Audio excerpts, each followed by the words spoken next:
Namaskar, good evening and welcome to Express News with me Deepika, your daily window that brings you quick and crisp 100 news and updates from the country and the world. Let's begin. Union Home and Cooperation Minister Amit Shah has stressed the need for a different strategy to take cooperative banks to every panchayat of the country. Inaugurating the day-long National Conference of Rural Cooperative Banks in New Delhi, Shah said a 5-year strategy is required for primary agricultural credit societies in each panchayat as 2 lakh panchayats are yet to have PACS. Cooperation Minister said rural cooperative banks have played a significant role in connecting rural India with the country's economy. On the occasion, Home Minister Amit Shah presented performance awards to select state cooperative banks, district central cooperative banks, DCCBs or PACS and felicitated a few short-term cooperative credit institutions for 100 years of service. Union Minister of Youth Affairs and Sports Anurag Singh Thakur today called upon the nation's youth to contribute towards making India a better place to live in and work towards making the country a Vishwaguru. Addressing Yuva Samvad India at 2047 in New Delhi today, the minister said the future of the country is dependent on the constructive, collective and collaborative capacities of the youth to shape the new world order. Speaking on the occasion, Union Education and Skill Development Minister Dharmendra Pradhan observed that while the youth become more aware of their rights, they should exercise them with responsibility. In Avantipura area of Pulwama, district of Jammu and Kashmir, a tricolour rally was taken out by 130 battalion of CRPF on National Highway to showcase the region's solidarity under Har Ghar Tiranga campaign. J&K Lieutenant Governor Manoj Sinha flagged off the Tiranga rally under Har Ghar Tiranga campaign at Dal Lake. A wonderful sight of patriotism was seen on this occasion. This Tiranga rally was organized by Department of Youth Services and Sports. The daredevil skydivers of the Indian Air Force made a formation of Tiranga at an altitude of 15,000 feet in the sky. The DRDO has also released a video of Tiranga in the sky. Kalaburagi Fort of Karnataka was decorated with tricolour lights. The whole atmosphere was filled with patriotism. A migrant labourer has been shot dead by terrorists in Bandipora in Jammu and Kashmir. The labourer succumbed to his injuries following the attack. BJP spokesperson Sambit Patra hit out at the Nitish Kumar-led Mahagathbandhan government in Bihar, alleging that Bihar is seeing a return of Jungle Raj. Delhi police busted a syndicate involved in the smuggling of ammunition and recovered a huge quantity of ammunition, including around 2,000 live cartridges ahead of Independence Day on the 15th of August. Union Minister Anurag Singh Thakur has accused Kejriwal government of neglecting the medal winners. He said that Kejriwal government is continuously cutting down sports budget. Around 25 people are missing since the boat capsized in the Yamuna River in Banda a day back, and 3 bodies have so far been fished out. NDRF and SDRF personnel were conducting a search operation and divers have also been called in from Prayagraj to assist. A contingent of the Indian Air Force left for Malaysia today to participate in a bilateral exercise named Udara Shakti. This is the first bilateral exercise being conducted between Indian Air Force and Royal Malaysian Air Force. Indian Air Force is participating in the air exercise with Su-30 MKI and C-17 aircraft, while the RMAF will be flying Su-30 MKM aircraft. The Indian contingent departed from one of its air bases directly from their destination, the RMAF base of Kuantan. The exercise will give an opportunity to IAF contingent members to share and learn best practices with some of the best professionals from RMAF, while also discussing mutual combat capabilities. The 4 days of exercise will also witness conduct of various aerial combat drills between the two forces. Today is World Elephant Day. The day was launched to bring attention to the urgent plight of Asian and African elephants. Prime Minister Narendra Modi called for commitment to protect the elephants. He tweeted that on World Elephant Day, reiterate the commitment to protect the elephants. He also lauded all those involved in protecting the elephants. In business, the BSE Sensex rose to 130.18 points to close at 59,462.78.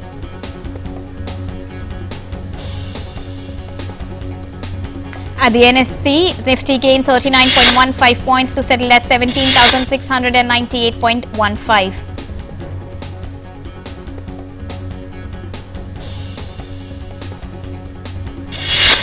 The Indian rupee fell by 4 paise to close at 79.66 against the US dollar provisionally.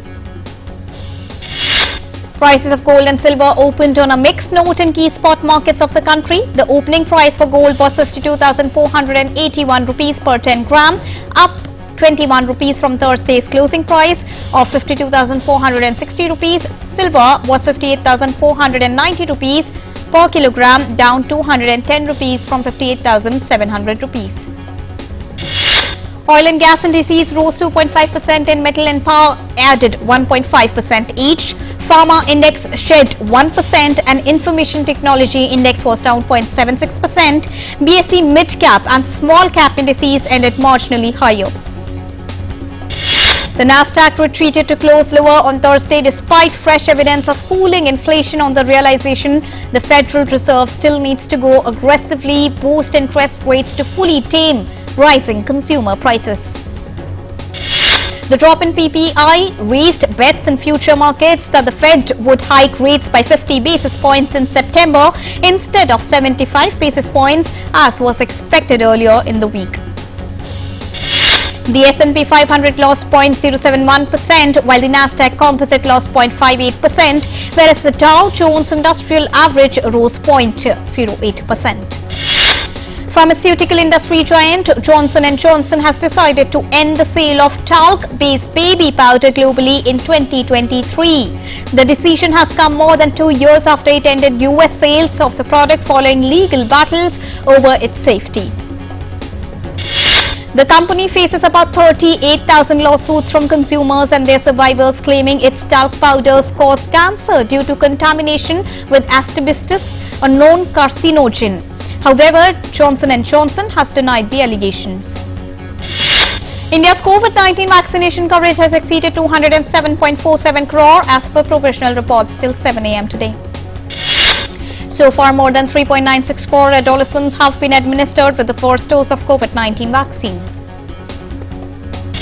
India's active caseload currently stands at 1,23,535. Active cases now constitute 0.28% of the country's total positive cases.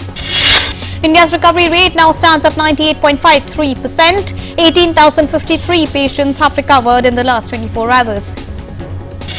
Cumulative tally of recovered patients since the beginning of the pandemic is now at 4,35,73,094. 16,561 new cases were reported in the last 24 hours.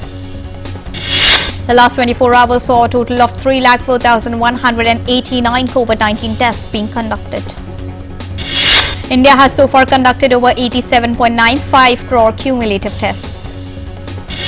Weekly positivity rate in the country currently stands at 4.88%. Daily positivity rate is reported to be at 5.44%. So far, COVID-19 has infected more than 59 crore 34 lakh people globally. Globally, the number of recoveries from the disease now stands above 56 crore 54 lakh. The COVID-19 virus has claimed over 64 lakh 49,000 lives across the world. The US continues to remain worst affected by registering the highest number of COVID cases in the world. Country's COVID cases tally remains above 9 crore 43 lakh. The number of fatalities from the disease in the US have been logged as above 10 lakh 61,000. In Europe, France records the maximum number of cases by reporting more than 3 crore 41 lakh cases. Germany and UK stand second and third in the list. Germany has reported over 3.41 crore, while the UK has recorded over 2.34 crore cases of COVID-19 as of now. Italy has reported above 2.1 crore 4 crore cases of COVID-19. The Chinese mainland on Thursday reported 648 locally transmitted confirmed COVID-19 cases, with 56 new imported ones. Several Chinese airlines have recently announced the resumption of direct passenger flights between China and Britain after a year and a half of suspension due to COVID-19. The first resumed direct passenger flight to Britain from China took off on Thursday afternoon. Vehicles were swept away by flash floods and 5 construction workers were missing following heavy rains in northern China's Shaanxi province. A storm that began on the 10th of August saw the heaviest rainfall experienced this year. Venezuelan President Nicolas Maduro said he has appointed former Foreign Minister Felix as ambassador to Colombia and will continue to rebuild relations with the country. Colombia's Foreign Minister Alvaro Lefia said hopes to restart peace talks with leftist guerrilla group of the National Liberation Army in Cuba. South Korea's President Yoon Suk-yeol granted pardon for Samsung Electronics Vice Chairman J.Y. Lee so that he could help the country overcome a national economic crisis, the Justice Ministry said on Friday. This year, Hong Kong's population continues to see a downward spiral. According to the Census and Statistics Department, the city had a population of 7.29 million in the middle of the year.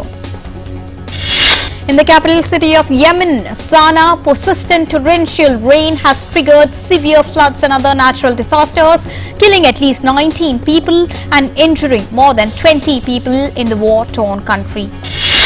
In Brazil, thousands of youngsters roamed streets of Rio de Janeiro and Sao Paulo to demand fair elections and announce recent education funding cuts. In Canada's Toronto, power outage in downtown core left residences and businesses in talk on Thursday. Power cut forced the evacuation of one of the city's biggest shopping malls, caused some bank branches to be locked and trapped people in elevators. In Sudan, that faced military coup last year, demonstrators took to streets to demand civilian rule. A security armored vehicle fired tear gas at demonstrators in Khartoum. The demonstrators pelted the military vehicle with rocks and bricks. In the western U.S. state of California, that is already facing the brunt of flash floods, Governor Gavin Newsom unveiled a new water strategy that plans for a future with 10% less water due to acidification. The source of River Thames has dried up further downstream than ever before as England looks set to enter a drought that some experts say the country is unprepared for. Wildfires has raged for a third day in southwestern France on Thursday, ravaging forests and forcing 10,000 people to evacuate their homes. The Jakarta Regional Disaster Mitigation Agency has been on alert on the possible increase in sea level along the coastal areas of Jakarta. The Meteorology, Climatology and Geophysical Agency has warned there will be an increase in the sea level within the next few days. An Australian court on Friday ordered Google to pay $60 million as a fine for misleading consumers to get permission for use of personal data for targeted advertising. The verdict by the Federal Court of Australia comes as Australian authorities look to limit the dominance of tech behemoths including Google, owned by Alphabet Inc. and Facebook Inc. and control their use of private data to cross-sell products. North Koreans were seen flocking to a water park in Pyongyang to escape the summer heat after leader Kim Jong-un recently declared victory over COVID pandemic as per state media. In the video provided by North's official news agency KCNA, residents were seen riding water slides and enjoying sports without wearing face masks at Munsu Water Park in Pyongyang. People in Los Angeles are used to sunny, hot weather and mostly strangers to rain. That tourism board for the city in Washington state set up a rain booth in Venice Beach to give California a taste of Seattle's climate for respite from scorching heat. A social media user filmed a time-lapse of a supermoon rising off the coast of Wales and lighting up a clear night sky on Thursday. The Twitter user said the footage was captured near the city of Swansea. Also known as the Stachun Moon, it marked the last sighting of supermoon in 2022. Stargazers were able to observe the Perseid meteor shower as it lit up the night sky with glowing streaks from a Bosnian mountain. The Perseid meteor shower was captured by photographers Elmir Iskavochik and Elmedin Mahik, who were keen to observe the event from a remote area. A London-based startup wants to help you step into the metaverse with your real face instead of the cartoon-like avatars of today's metaverse and video games. Lumi Rhythmic, a spin-off from Imperial College London, has developed artificial intelligence-powered software. The power of teenagers armed with corn pops and Rice Krispies was on full display in Chicago on Thursday.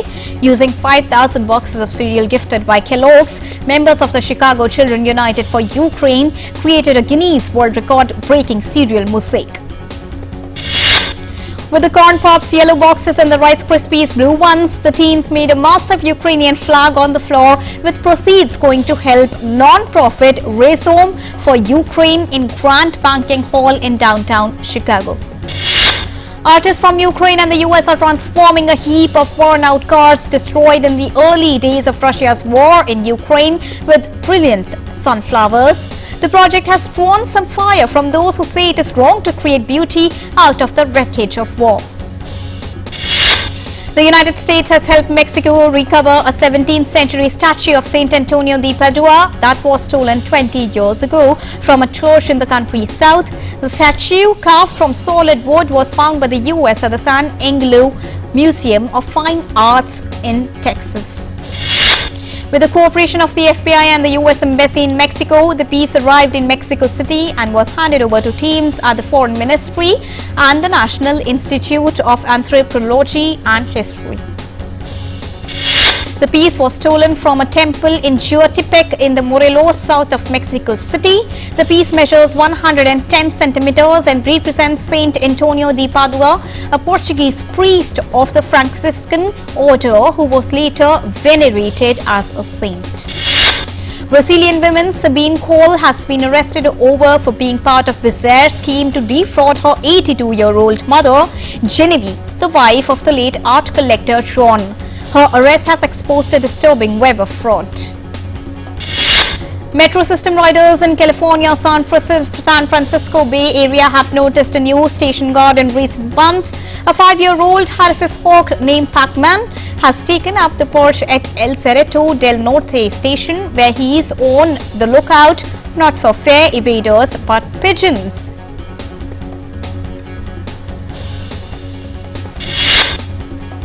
Volunteers in New Zealand saved 7 of 9 stranded dolphins this afternoon, carrying buckets of water and wrapping the animals in towel to keep them hydrated until the tide on a remote beach rose sufficiently to float them back to the sea.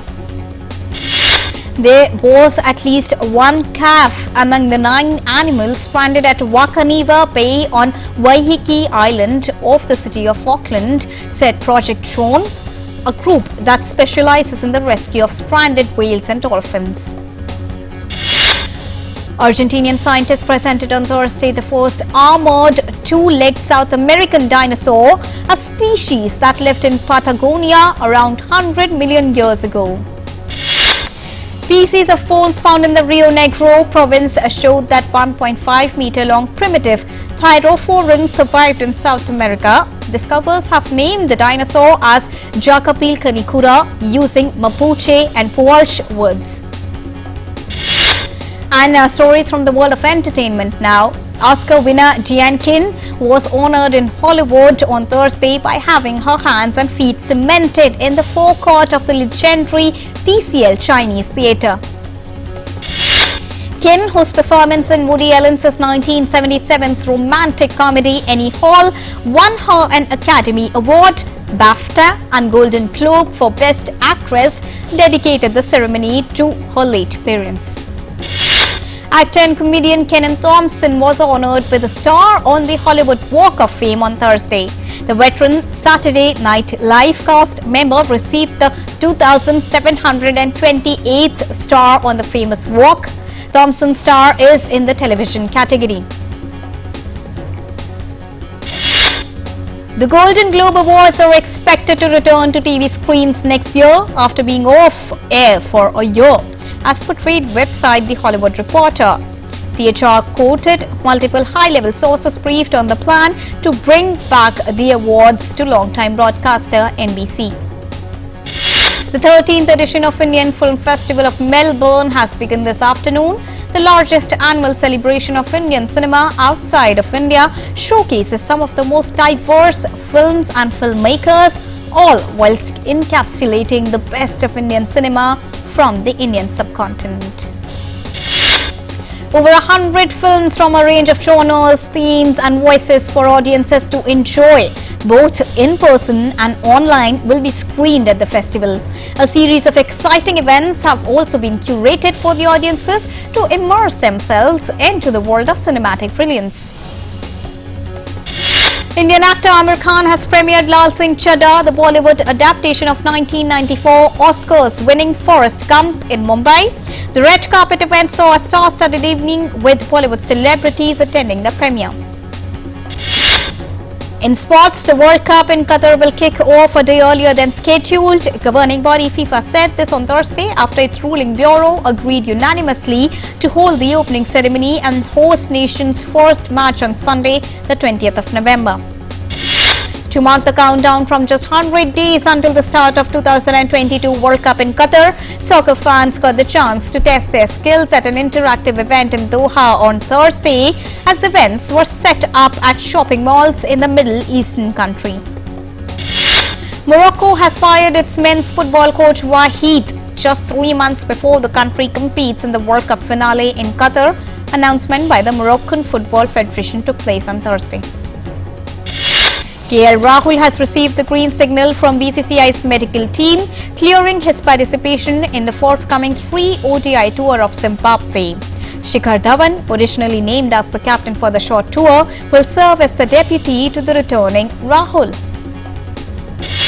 Wicketkeeper Regis Chakabwa will continue to lead Zimbabwe against India in the upcoming ODI series, with regular captain Craig still nursing a left hamstring injury as Zimbabwe announced a 17-man squad for 3-match ODI series against India. The iconic Eden Gardens in Kolkata will be hosting the first game of the second edition of Legends Cricket on the 16th of September. The match between the India Maharajas versus World Giants will be dedicated to 75 years of independence, celebrating Azadi Ka Amrit Mahotsav. The National Basketball Association will retire the number 6 jersey worn by Boston Celtics great and civil rights icon Bill Russell, who died late last month. An 11-time NBA champion and the league's first black coach, Russell is first player to have his number retired across all teams in the NBA. Alberto Rossetti won the men's 400-meter medley as the host claimed 2 medals on Thursday in opening finale of the European Swimming Championship in Rome. Defence Minister Rajnath Singh interacted with the 3 armed forces players on Friday who participated in Birmingham Commonwealth Games. He encouraged all the players to perform brilliantly in the upcoming competitions as well.